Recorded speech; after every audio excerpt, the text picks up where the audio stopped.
Thank you for stopping by.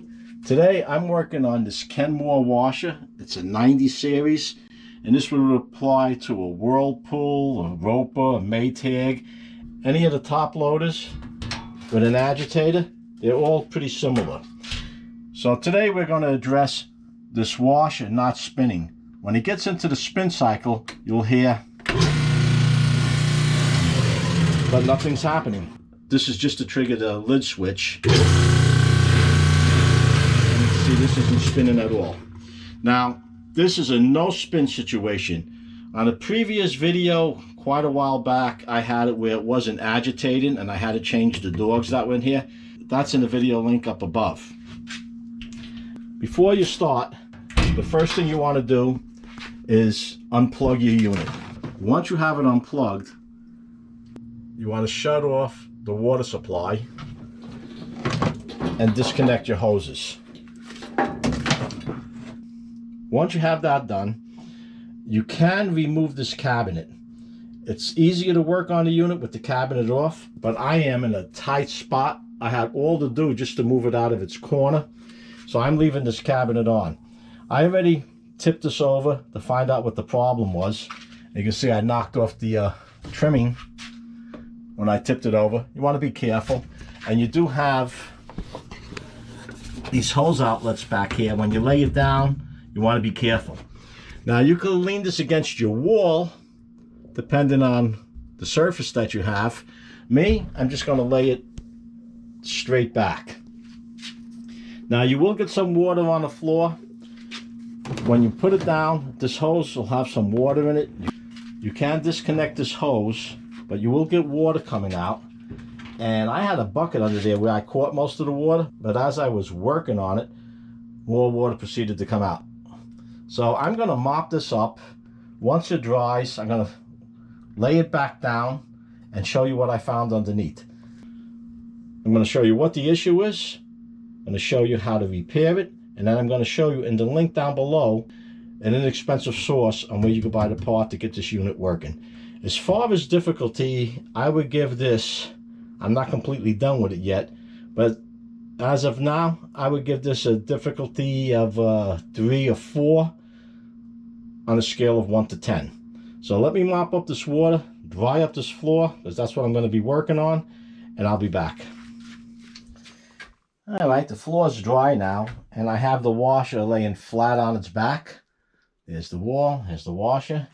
I have a light so we can see this a little clearer. You can see all the dust that accumulates under here. Now, if you have, as I mentioned, if you have this top off, it's a little easier to work with it, but I don't believe it's necessary to take this off. And in my case, I would have to take this outside. There just isn't any room in here. I've taken apart a few of these washers. I had people disposing their washers that I've picked up. I picked them up for the motors, for projects that I was working on. And I was always curious on what made these work. These top load washers are fairly simple to work on if you just take your time and look at it. What I do find a lot online is the newer models, the front loads, very expensive washers, and I see quite a few of them online. I just don't have the time to get into them right now. I have about 15 lawn tractors that I have to work on, plus some push mowers that I have to get going, and I got to get rid of them. And I just don't have the time. Otherwise, I would really like to look into those front load washers and see why so many people are giving them away. And most of them look fairly new. Anyway, back to this. I have the tools that I need. And we can see this is the pump. Let me get down here. It's tight for me down here. All right. These are the parts that nobody ever sees. Here's your pump. A lot of times you'll have trouble with the water not coming out of the pump because a sock got by, a baby sock or something small, and you find a clog stuck in here. When I'm going to leave the hoses connected to it, I'm just going to remove the pump itself. So normally these would just pop off, but to save my fingers, just a screwdriver and just pop that. There you go. And you turn and twist. Yep. And the way these work, there's a slot over here They go in the slot this way, you turn it, and then you pop it back on. You're gonna need this. This other one's pretty stiff.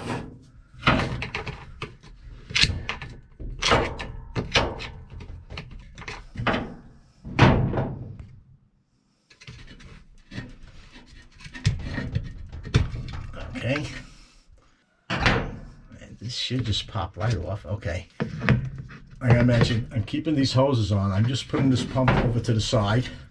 Let's see how we're going to do this. I'm going to put this camera down for a moment. Okay, and what I did, I just have it bent up. Now, what's holding this motor on, it looks like it's just this tab and this tab.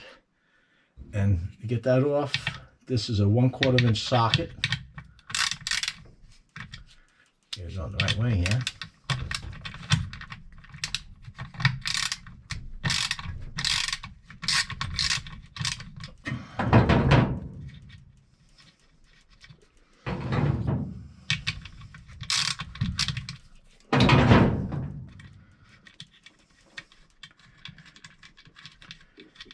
Now, when I was taking these machines apart, I learned a few things. I learned a lot of what not to do.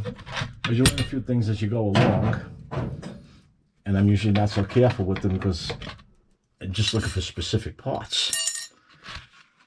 Okay, I see a lot of rust. This is an old machine. I'm not sure how old it is, but it's been there a while. Now, I believe I could take this off and leave these wires connected. But if you want to take these wires out, there's just this clip, and this should just pull out here, I believe. I'm doing this one-handed while I'm holding the camera. There really isn't room for a tripod and me on this floor. Oh, there we go. It came right out. And we got this connected to something in there. I won't see that until I pull the motor. Now, I'm going to loosen the screw and disconnect that other clamp. I'm going to put the camera down when I do that because I believe this motor will come right out when I do that. And I don't have to hold it. And I don't want it falling, breaking the motor, any components on it, and that wire that's on there. I'm not sure what that's connected to. Okay, there's the screw. I'm going to put the camera down now, take this clamp off, and pull this motor out. And underneath here we have the transmission. At first I thought maybe it was the transmission that was shot, but I'll show you what's broken. Under here, I have to get way down to see it. There's a coupler, and I noticed that there was a crack in that coupler. Okay,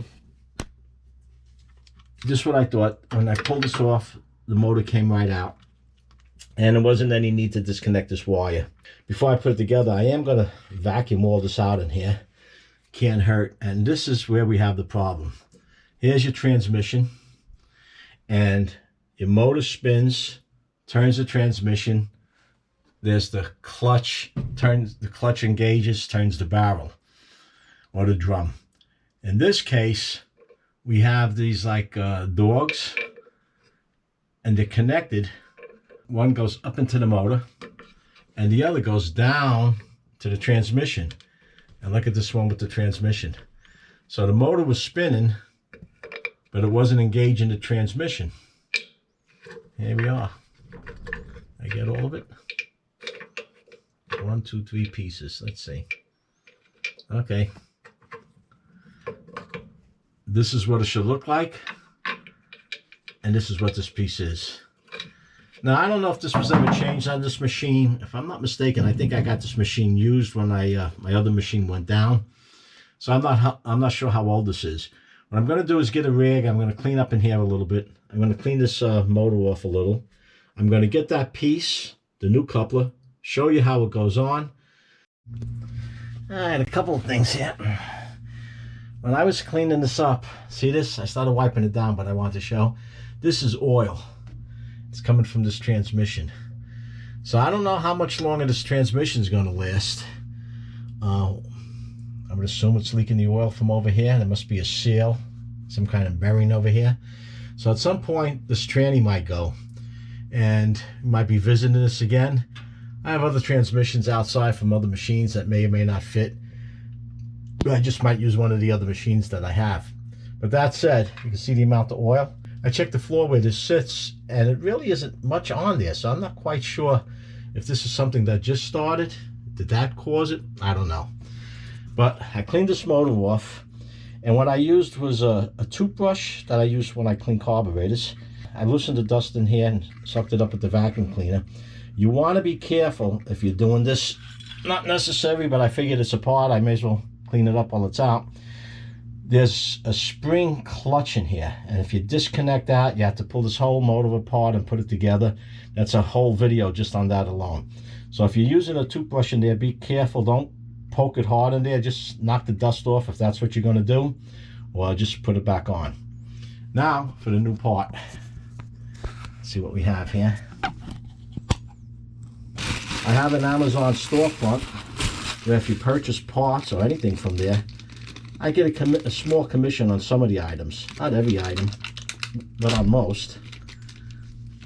And if you would, it does help me out, the channel. And here's this new part. Okay, it comes together like this. Now what I do notice that the inside of this is metal. The old one, get some light here. The original one, or the old one, I'm not sure if it's original or just old, was plastic.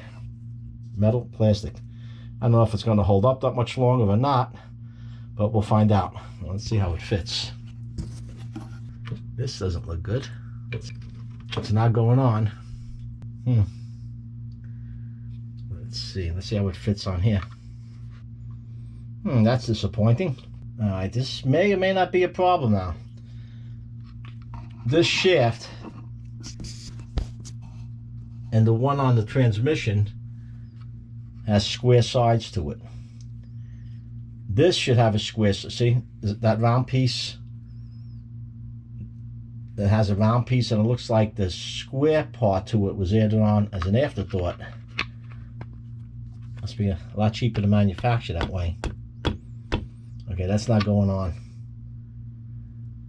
All right, what I'm going to do is take this into the garage, back to the garage, and I'm going to file that down a little bit because it has to fit on this and that. And the way it is right now, it's not doing any good at all. Also, I am going to save this one piece because there's nothing wrong with this. If ever this should go out again, I have a spare, because as you can see, only one piece out of the two broke. That fits tight. I'm going to bring this in for a template. All right, let me file that down. Hopefully I can get it within specs without taking too much off, and then I'll be back. All right, it took a little bit more than I wanted to do, but I got that piece on. And what I had to do, I filed it down, but as little as possible. I just kept going back and forth until I got it where it would fit and it's snug, and I just tapped it down. And it's got to be flush. I put the old one on just to see how it would fit, and the fittings where it's got to be flush to that stub that's sticking out. And right now it's flush. Okay. All right, next I'm going to put the coupler on. All right. And to get it positioned so I know where it's at, this is the piece that'll go on the top onto the motor. And let's see now. Be here. All right. So I know now this front piece has to be facing right here when I put this motor back on. I did disconnect this wire. That might be a ground. I'm not 100% sure. That ground wire goes right on this little tab right here, and the other piece goes up there. If you're not going to take this to another location to clean it off, and you don't feel like dusting it all out, you don't have to disconnect this. There's enough wire for this motor to lay right on the ground. All right, now I'm just going to get in position and set this all up. Maybe. I switched it up a little bit. I took this piece off the motor, stuck it into the rubber coupler, then put the motor on. I found that it was easier going that way because the new coupler the holes that this had to go into were a little tight, and it was hard pushing it in, and I didn't want to push something the wrong way and maybe snapping it. So that's the only thing I did different from what I showed. Now, put these pieces back on, these clamps. I'm going to need 2 hands for this. I just want to show you a little tip, something I just found out. First, let's get this piece back on. Whatever this does, it doesn't do here. When you're putting these clamps back on, don't try lifting it from the top. Rather, push it in the middle. Let me get both hands on this.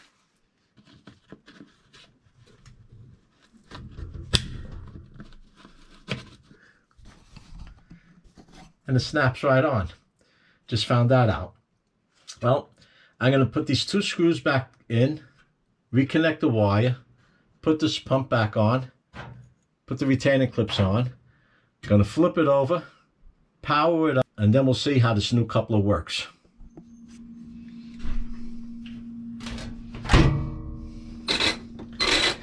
Okay, let's see what we have.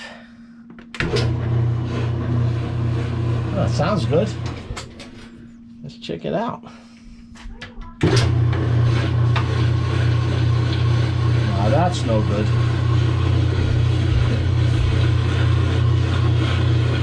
Not budging. Nothing.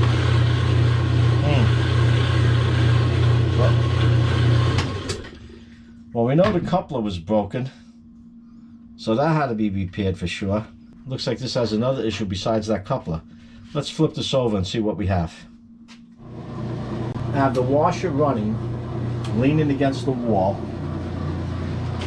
and I want to see what's going on. I hear something spinning, but the tub isn't turning. Let's take a look. Alright, so the coupler's working. The reason I know it's working, because see up there, that brass piece that's spinning around? That's the clutch. Inside of that clutch, there's like a brake shoe, like the old drum brakes on the cars. And I'm thinking that that might be shot now also. Prior to this coupler going out, this machine every so often needed a turn by hand to get it going. And I'm wondering if that's what's next. I'm calling it quits for tonight. If you have to change a coupler, this is the video for it. If we have to change that clutch, that'll be another video. And that's not being done tonight. I don't have the piece, and I don't have the time to get it done now. So tomorrow, what I'll be doing, I'll be taking this all apart again, just the way you've seen me take it apart before. These bolts, I believe there's 3 or 4 bolts that hold that on. There's probably one back here someplace. They have to come out, and if I'm not mistaken, on the top side of this washer, on the inside, there's a bolt that I'm holding the camera so I can't point. There's a bolt that comes down that holds us all. There's different clips that hold that in.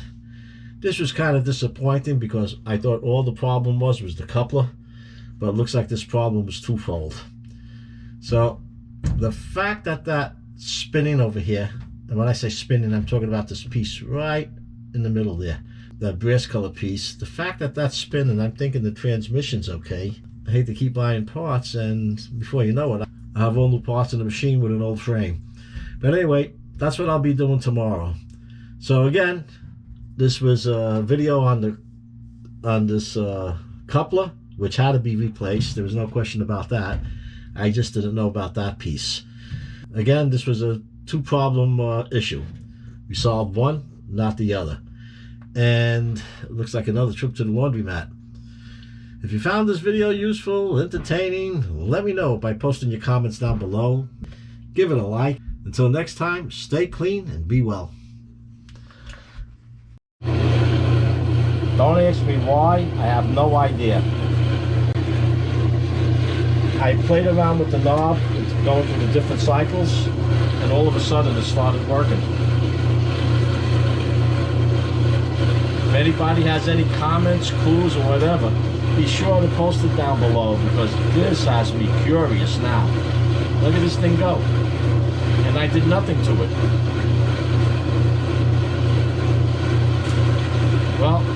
That's a wrap, everyone. Until next time, stay safe.